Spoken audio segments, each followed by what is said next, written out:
Ravi Prakash Siliconandhra hospital Kuchipudi super speciality వైద్య సేవలు పూర్తిగా ఉచితం. తెలంగాణ రాష్ట్ర రైతాంగ సోదరులందరికీ హృదయపూర్వక నమస్కారం.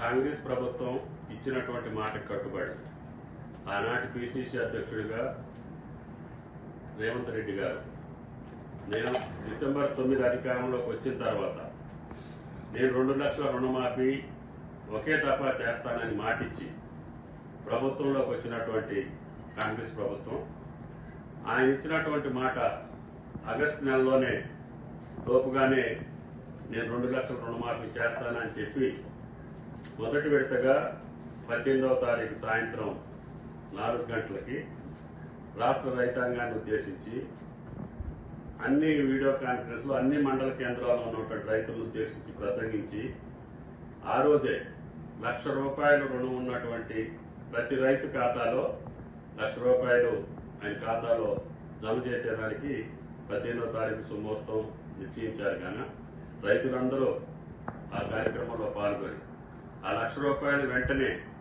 మీరు మళ్ళీ మీ చేతిలోకి తీసుకొని వ్యవసాయాన్ని పండగ చేయాలని చెప్పి రాష్ట్ర ప్రభుత్వం కోరుకుంటుంది. మిగతా ₹1,00,000 కూడా అతి కొద్ది రోజుల్లోనే మీ ఖాతాలోకి జమ చేసేదానికి రాష్ట్ర ప్రభుత్వం సర్వశక్తులు వడ్డీ మాట నిలుపుకోవటం కోసం ప్రయత్నం చేస్తుందని చెప్పి రైతు సోదరులకు విజ్ఞప్తి చేస్తున్నాం. కాబట్టి ప్రతి పైసా వ్యవసాయానికి ఉపయోగపడాలి, ఆ రైతు భూమిలో ఆనందం కనపడాలి. అదే కాంగ్రెస్ ప్రభుత్వం యొక్క లక్ష్యం, అదే ముఖ్యమంత్రి గారి యొక్క మాట అని చెప్పి మీకు విజ్ఞప్తి చేస్తూ ఆ రోజు అందరూ ఆ ఉత్సవాల్లో పాల్గొని ముఖ్యమంత్రి గారికి అభినందనలు శుభాకాంక్షలు తెలియజేయాలని చెప్పి కోరుతున్నాను. ఆ రుణమాఫీకి సంబంధించి కొంతమంది వ్యక్తులు వైట్ కార్డు చూపించి భూతాన్ని చూపిస్తున్నారు. ఇది కేవలం గత 2 సంవత్సరాల్లో 2 దఫాలుగా జరిగినటువంటి రుణమాఫీలో ఏ పద్ధతిలో జరిగిందో అదే పద్ధతిలో ఈ రుణమాఫీ కూడా జరగబోతా ఉంది. కాబట్టి ఎవరు కూడా ఆందోళన చెందాల్సిన పని లేదు, మాట్లాడిన ఇద్దరు కూడా ఆందోళన చెందాల్సినటువంటి అవసరం లేదు.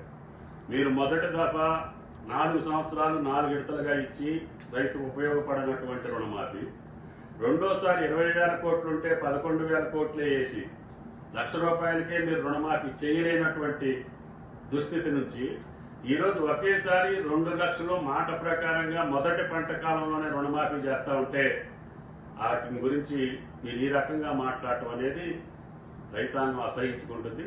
కాబట్టి దయచేసి మీరు కూడా దాన్ని ఆలోచన చేసి మీ పద్ధతిలోనే రుణమాఫీ జరుగుద్ది. మీరు చేసినటువంటి నామ్స్ ప్రకారంగానే ఈసారి రుణమాఫీ జరుగుద్ది. పంట రుణం తీసుకున్నటువంటి ప్రతి ఒక్క రైతు ఖాతాలోకి ₹2 లక్షల ఈ పంట కాలంలోనే జమ చేయదలుచుకున్నాం. కాబట్టి రైతాంగాన్ని ఆందోళన పరచో లేదు దాన్ని ఏదో రాజకీయ లబ్ధి పొందాలని చూస్తే అది మీకు సాధ్యం కాదు అని చెప్పి మీ యొక్క బతికే బండారమే బయటపడుద్ది. దాన్ని మీరు ఇంతటితోటి ముగిస్తే మంచిది. Thank you. మరిన్ని వీడియోస్ కోసం ఛానల్ ని సబ్స్క్రైబ్ చేయండి, లేటెస్ట్ అప్డేట్స్ కోసం వాట్సాప్ ఛానల్ ని ఫాలో చేయండి అండ్ లింక్ డిస్క్రిప్షన్ లో ఉంది.